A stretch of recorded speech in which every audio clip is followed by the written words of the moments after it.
All right, so welcome everybody.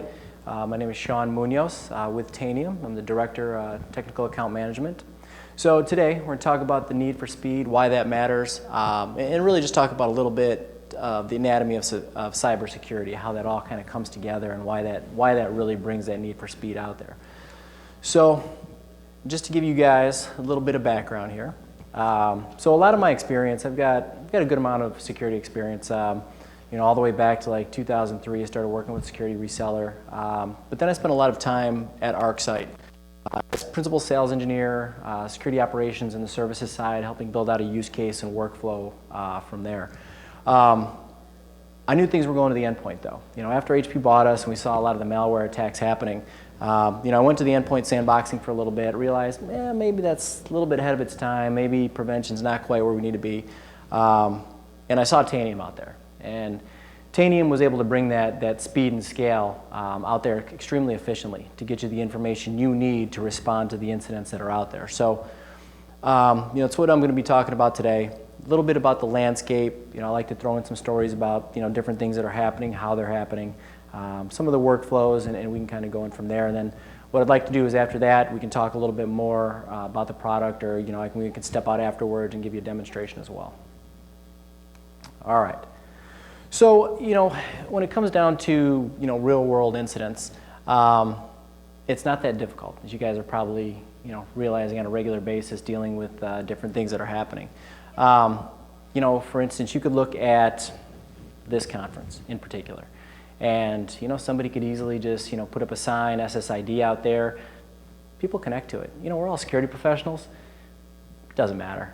Somebody's in a hurry, and they just need to get on, or the boss has to send an email, you don't look, you don't pay too much attention sometimes, and we're all guilty of it, even as good as we are at our jobs.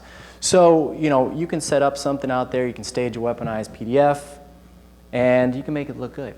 It's really so easy. In my last company, we were able to do this a lot and show people how simple it was, especially at these websites, or if you've ever gone to Black Hat, turning off your Bluetooth and wireless and all that for a good reason. Because you have the ability then, something comes in like a crypto locker. We've all seen this at our organizations. And, the problem is you see it once, and we're all going to run into things.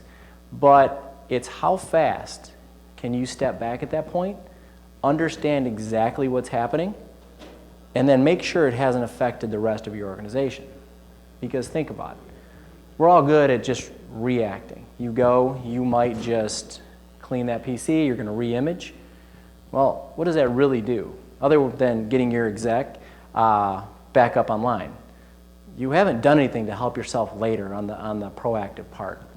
So, at that point, if you're able to stop and look across your entire enterprise and understand that, hey, here's the specific indicators I saw. Here's how it came in. Can I get the information from, what their command history was?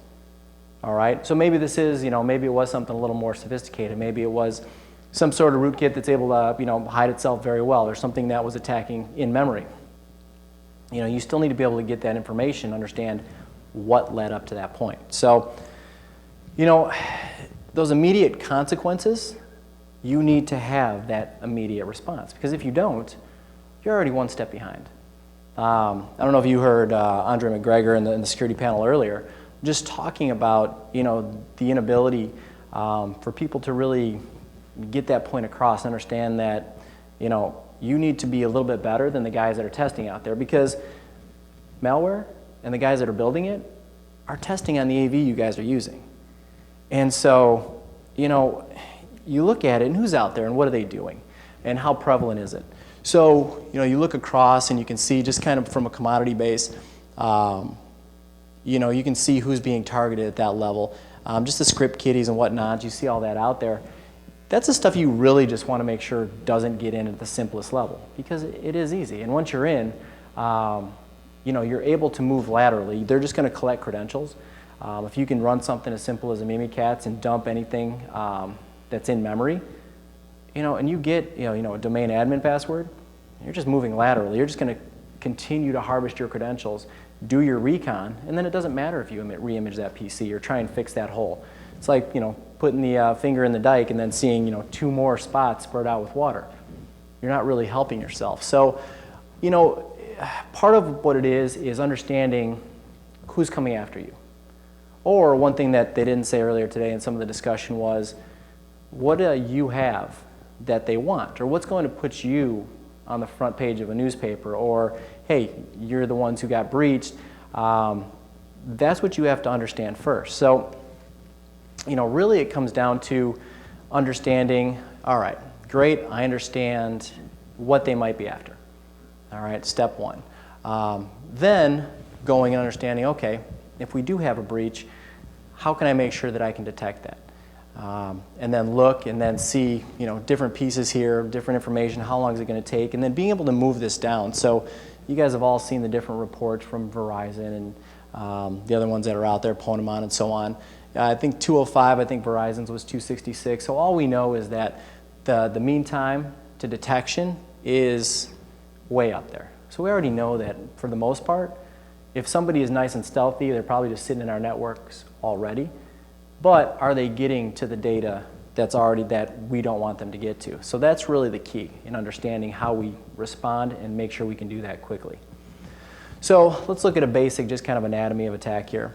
So if we look at it, we're just looking to gain that initial hold and establish that foothold in there. Once we do that, once we know we have a nice entry point, it's very simple. Once you are able to escalate privileges, then you just keep on going around. Like I said, that recon, you move laterally across the organization, you have multiple entry points, and we're on the other side, from the cybersecurity side, going, okay, I'm just going to re-image this PC here. I'm going to redo this server. Or, like I said before, one thing I see very often is the exec that has to get back to work, or somebody of importance that you don't have the time to do that. And so, for us at Tanium, what we see is the ability to get that information as quickly as we can, because if you can stop them before they are able to move laterally across that organization and expand that foothold, we are going to considerably reduce that mean time to detection across the organization and get that response done. That is the key point of having the need for speed, because malware is going to change. There are different things happening from the low level, mutex is not just an MD5. There are lower level things happening that are going to change out there as far as an indicator is concerned that, will move beyond the detection if you're just doing the basics. So, really, you getting there and in front of that with the best information possible and the most up-to-date information is going to be the key piece. So, what is it that makes the response currently so difficult? Well, because it doesn't look like this. If it were this simple, it'd be really nice. Oh, they came into A, they hit the server, then they went to the next server. Our jobs would be nice. Then we could take down the one server they got in at, plug the hole, patch up the web server, remove the SQL injection attack that they used. But, what we're looking at is a lot of them are opportunistic to begin with. So think about it. So I always tell people, I see a lot of people out there just, you hand your phones to your kids or, your computers at home, and, a lot of people trying to teach security into them at this point is just, it's hard to do. It's hard to make somebody remember all these passwords we've got, not to write one down somewhere. We've got a couple guys who do red team attacks at Tanium. And they just talk about being able to walk into organizations and just plug in, put a nice little Kali Linux box on there, just start watching the network and seeing what's happening. Maybe we're seeing traffic go to a specific IP address. And this IP address might not even exist. So at that point, all you have to do is stand up a server. It starts communicating to you. You start communicating back and forth. Little things like that, you don't realize how easy it is to get that information. And then attackers, you don't know what they're looking at. They're coming in and they're hitting you from multiple different points. Like I said, you could do it just from being able to tap the network, get in there physically. You got drive-by downloads you have to worry about. You keep going across the board. And then once you go to actually do your incident response, if you are working with old data, things have changed. IP addresses have changed. You're trying to respond as quickly as possible. And if a part of your organization is down, or you realize that somebody is gathering data from your network, you're just going to trample all over that evidence and try and get your network back up and running before you're a lot of times concerned necessarily about getting all that information. So being able to pull that back is going to be key before it starts to look like this. Because even then, you know, we've got the FBI, former FBI agent on our team that just talked about, hey, when he goes into an organization and, you know, they tell you, the FBI is going to tell you that you have a breach, you know, a lot of times they get the question of, well, what are you going to do to help us? And the FBI will go, we've only got so many agents covering the world, like 600. He's like, we're not going to do anything.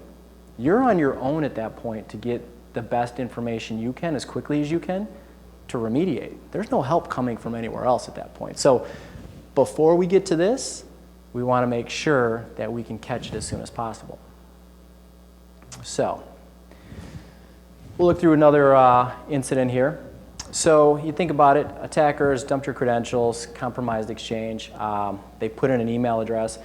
Once you do the email address, a lot of things become even much simpler. You're just a trusted entity on the network, especially in a large organization, or you know, you think about it in the state, you know, it's hard to discern at that point.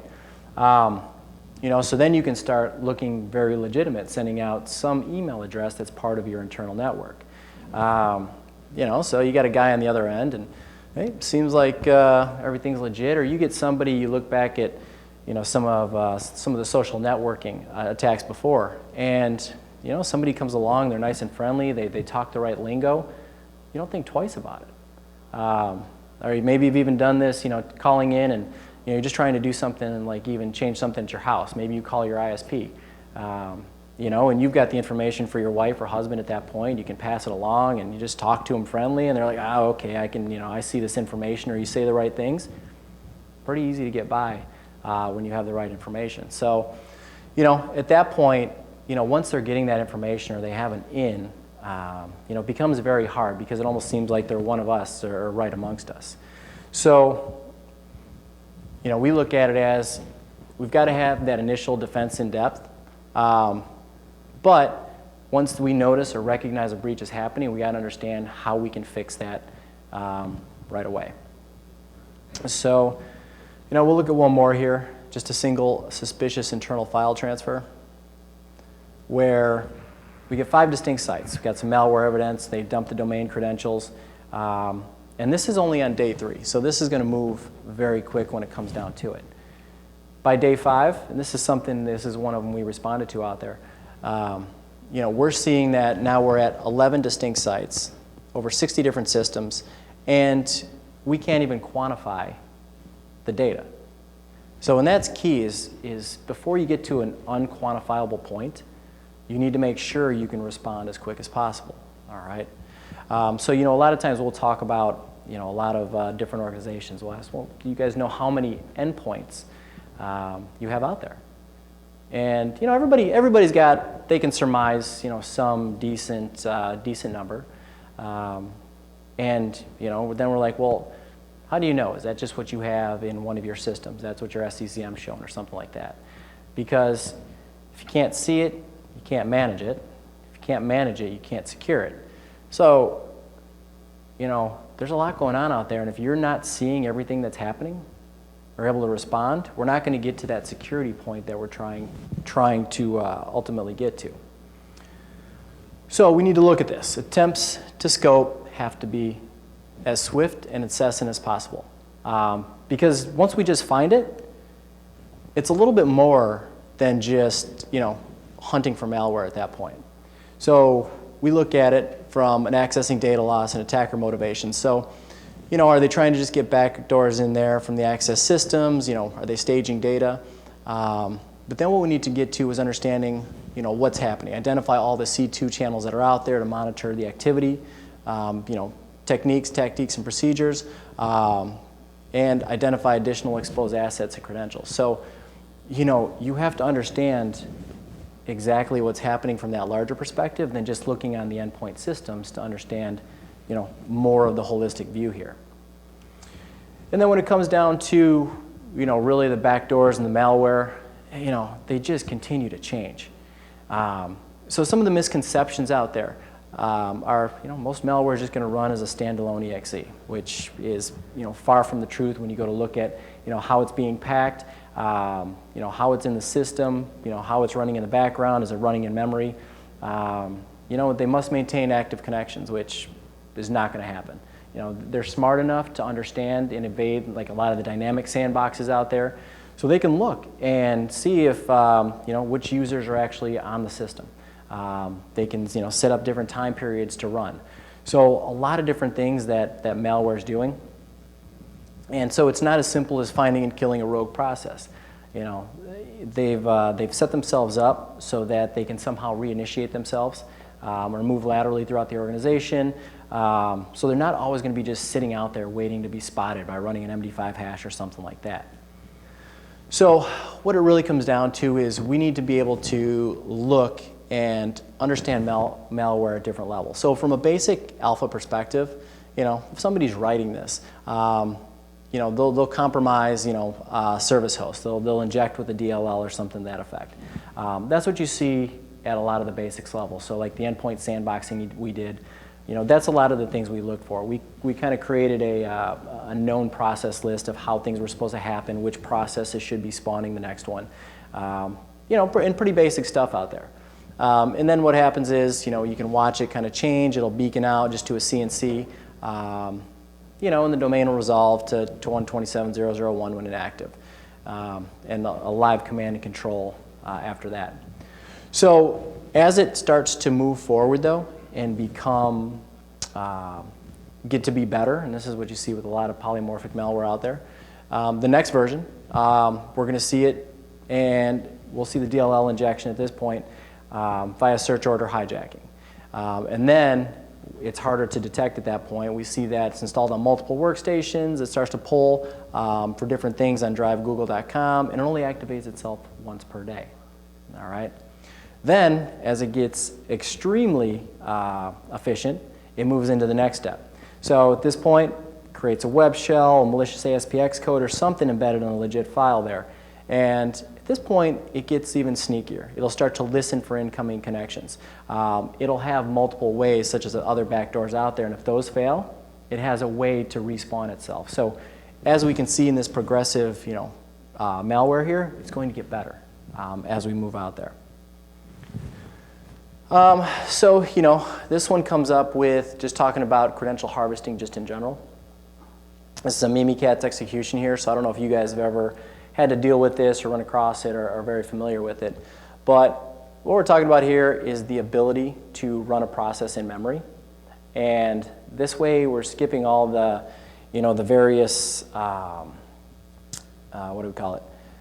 Ability for other programs out there to recognize what's actually, you know, being written to disk and so on. So with something like the, you know, running Mimikatz, you can just dump what's out there without actually tipping off a lot of the endpoint agents that might be looking for this. So, you know, in the case of like in Tanium, we're going to watch and see all this happening. And we don't even have to watch specifically for memory. We can watch the spawn processes for all the connections going in and out and so on, so that, you know, this is going to evade a lot of detections, but you still want to be able to go back and see what processes were kicked off that might be able to call this remotely. All right? And then once you're in, like I said before, it's just a matter of easily moving across at that point. Moving files around, putting a dropper in there. You know, we can run psexec, which allow for that remote execution. So you can push this, take this, and run this on different machines at that point. Do the same thing with WMIC. And, you know, a lot of times, unless you have some sort of group policy that's really in depth and blocking a lot of this, you're not going to see this blocked. And, you know, sometimes AV will catch it, sometimes it will not. But for the most part, once you're in, it's easy to use the right credentials if you have it. And if you have the domain admin credentials, or get to so many different places that you'd be surprised how much local admin is out there on these different machines. And we've done some stats internally, just understanding that if there's X amount of local admins that are available within the environment, that, you know, the percentage of your execution, or the percentage of you being compromised, just starts to exponentially go up. Because, you know, just it's kind of a different feeling, because if you go to the East Coast, I've noticed organizations tend to be a lot more locked down. You know, just across the board, maybe it's because it's financial government over there, and you get to the West Coast, and West Coast companies are very, very much open. You're not locking down developers. A lot of people want as much access as possible. And so, to limit them as far as what they're doing sometimes isn't even possible, from a cultural standpoint. So, we're able to, post-compromise activities often make minimal use of the exploits and malware. So at this point, what we're saying is we're not going to see a lot of exactly what's happening because what we know out there is just not being exploited to that level. It's a lot of the legit activities that they're hiding as because they don't have to. They're already one of us. You're already inside. You've already compromised a computer. And like I said, you've got an email address out there or you're using domain admin credentials. You're not really going to tip off anything about what's happening. So, the big question is, how do we make this faster? How do we evolve? How do we accelerate the hunting and the investigation? So this one's always funny because it's just, we're searching for, not a needle in a haystack, but, a piece of hay in the middle of the haystack amongst itself. So how do we tell which one is different and which one should be executing, as is or as somebody else? So our dilemma. From a defender's point of view, good guys have to be right always. And then the bad guys only have to get right once. All right? But we look at it from the inverse perspective. As they get more bold, and this is why you see a lot of attacks being caught, is, the attacker will start to escalate and pull more out. They just get a little more brash in that sense. So the intruder's dilemma is, as their attack escalates, so does the probability of being caught. So for us, like I said, with the haystack, we can find it, we can see it, we know we have to trudge through, but how do we get through it as quickly as possible? So with that endpoint investigation process, what we want to be able to do is get as much real-time alerting as possible. And that can be from anywhere. You can pull that in from tons of different places out there with different indicators of compromise. So we can do searches across that. We have the ability to pull in, different things from, multi-state information sharing, all the different ISACs out there. There's a lot of different feeds that will come in from different, seems to be the hot new thing out there, not hot new, but for a while now, just getting as much of that threat intel as possible to put into your system. And then look at it from just kind of a data stacking and analysis. See if there's something that really stands out from an anomaly perspective. And then being able to get and run the deep dive analysis as quickly as possible. So can we get something like, take the full disk and memory forensics ASAP? Because like I said, if you've got to reimage and get somebody working right away, as soon as you do anything to that box, you're compromising your ability to do that analysis. So the Tanium focus is, hey, we're doing DVR recording essentially at the endpoint. Get that off there as soon as possible. Pull that down. Do your in-depth memory forensics. Pull off as much information as you can from a command history, browser history, all your registry settings, and so on. And then once you do that, you go reimage the PC. We've got as much information as we need to, so you're doing two things. You're keeping the business up and running, which is half the battle, which is half of our jobs in the first place. But second is, let's make our job easier. Let's make it so that we can, make sure this isn't happening day in and day out, because we all love job security, but I know you guys, just like me, I don't like doing the same thing over and over. It gets old really quick. So what we have to figure out is a few things. So there's certain things you can do to make your hunting easier. So from a basic perspective, and how easy is it? So how much noise can we get going up as opposed to how specific can we get? So from a local administrator, we could just look for basic logon events. That's pretty easy. Just understand what's happening there. Search your EXEs and DLLs and anomalous paths or misspellings for anything like somebody's trying to hide as Explorer but just might leave off the R before the .exe. Simple stuff like that. Windows services configured to load the wrong DLL. And then just known good and bad registry keys, MD5s. So as you notice, the one thing that gets just tougher is what's known and what's unknown out there, and be able to search through all that you're getting back. So being able to baseline that, being able to get that information off there as soon as possible, but also being able to compare that against what's known and unknown. Maybe push that up to virus total on a regular basis, or just from an unmanaged asset perspective. hey, I want to know about every single asset that comes on my network. You get to the point where once you've set that baseline, you come in every morning, hey, these are the new ones that are out there. I'm seeing things happening on my network, but part of that is also getting ahead. So we need to do some other things as well. Like I said, the intelligence to know the good and the likely bad, or known bad and likely bad, the threat intel feeds that we're looking out there. And what we have out there now is you see a lot of different point tools that are slower. The usable lifetime is really not that long because things are changing so much. You get an IP address now, or a lot of people are getting away from the different blacklisting pieces because it's just so hard to keep up with that. A known bad just doesn't help. And then we need the context around that to really classify that information within our organization. So like I started with, make sure you understand from your perspective, what is it people might be trying to get after? What do I need to know is leaving my organization that's going to make a difference? So other methods we can use, retrieve as much of the artifacts from all the hosts as you can. Be able to stack that information, so get it all back, making sure that you're able to visualize that. We can do frequency of occurrence and understand at that point, what should be happening in my organization, what's going to be different. So, it's still tough because you're going to get incomplete coverage and a lot of age data. And then we start to look at it, more from a deep dive analysis. It keeps on going. There's a lot of different things from a volatile evidence perspective you could be looking at. Not a lot of the non-volatile evidence, file system, the metadata, registry, persistence auto runs, and so on. But you need something to get this information as fast as possible.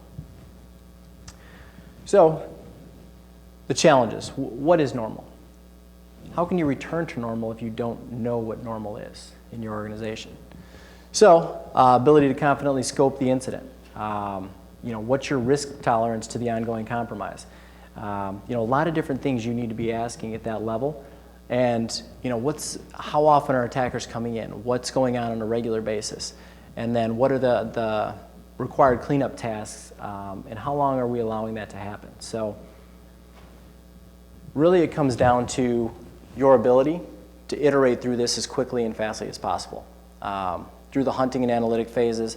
And like I said, being able to get to that baseline so that you understand what's going to be changing. So, what kind of questions do you need to be asking? What is going to change with what you're doing now? So we talked about, really some of those incidents earlier. You get the weaponized PDF. Could we have found that backdoor communicating with a foreign IP address before losing that R&D data? From a social engineering perspective, how do we tell, as we said, we found the haystack, how do we get through there quickly and understand the differences? And then from a scope perspective, how do we avoid the blind spots and the breadth of the incident as soon as it happens? Well, so, from the Tanium perspective, this is what we are looking, and this is what we do accomplish. So the first piece is we want to answer every single question in a matter of seconds. Honestly, whether it's 500 endpoints, whether it's 20,000 endpoints, or whether it's 600,000 endpoints, get the data as quickly as possible.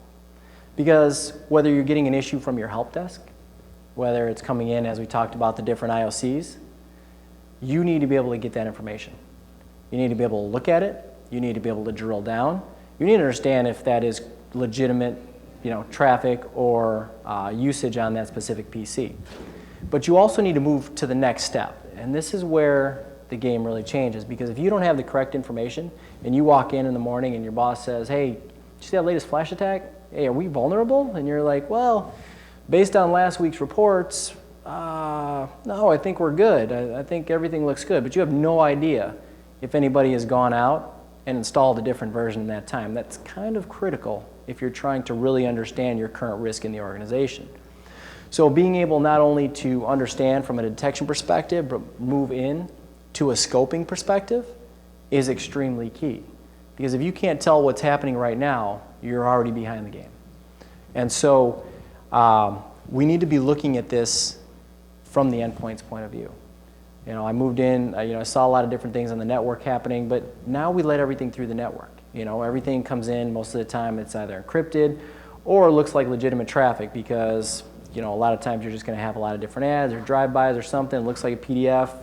You're not going to know what's happening. So we need to move that game to the endpoint. And then, the Tanium perspective is really about the platform.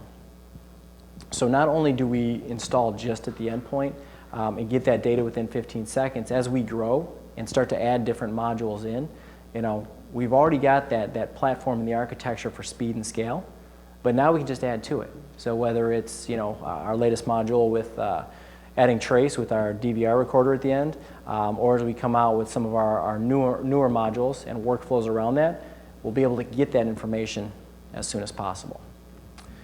All right, so at this point, I will just wrap it up and open it up to Q&A. So thank you guys for coming. Any questions? Sure. So as you develop the baseline, how do you determine if something's already in your network?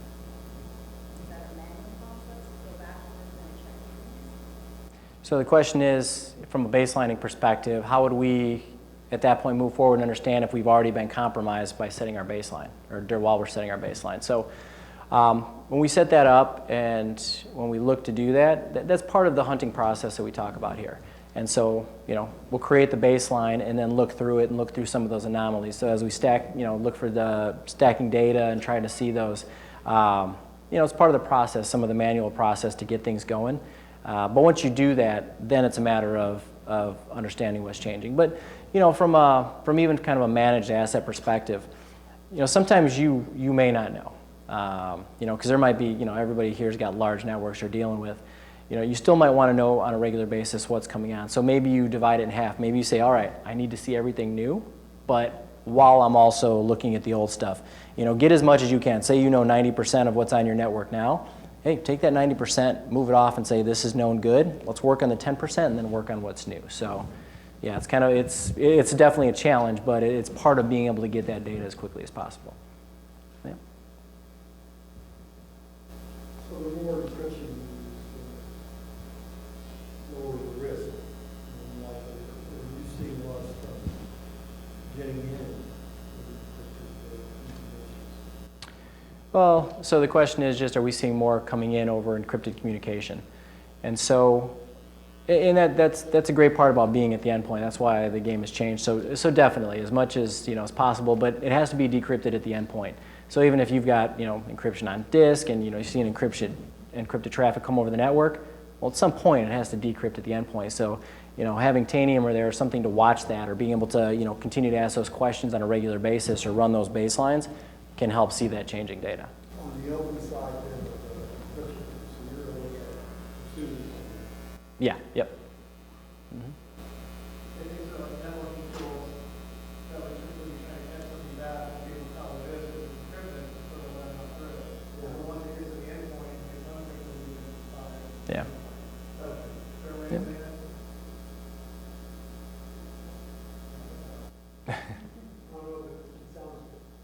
Yeah. All right. It's logical, yeah. All right. Any other questions? How much does network segregation actually help you in these kinds of situations? So. Appropriately segregated network and you use some second option on the side, is that give any protection from those incidents? So the question is, how much does network segmentation help protect against threats? And that's just, I'd say most people want to get to that point. And if you're doing the right thing, you've got it, segregated well. But even then, if you're allowing your users to go out to the internet, or if you don't have USB disabled and everything, you're helping it from a lateral perspective, keep away.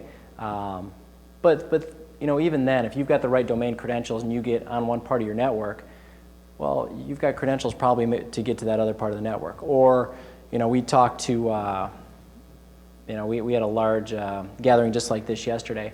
One of the gentlemen from one of the large banks was talking about, just his organization and their need for exceptions within the environment. And he's like, well, you wouldn't think that, there'd be a need to go to some of these horrible sites out there. But he goes, they get so many fraud calls that they need to put so many exceptions in place to go out to different sites that it's essentially taking away from his ability to lock down the environment, which is so hard, or give them access to different parts of the network that have to have that communication. You just keep poking holes. So, you know, that's why the prevention aspect is, I look at it from the Tanium perspective, is just be able to detect so you can scope that incident and then remediate as quick as possible. Get that going in place and then move on to the next step, which is really the preventative aspect. But, you know, getting that full prevention forever is just so difficult.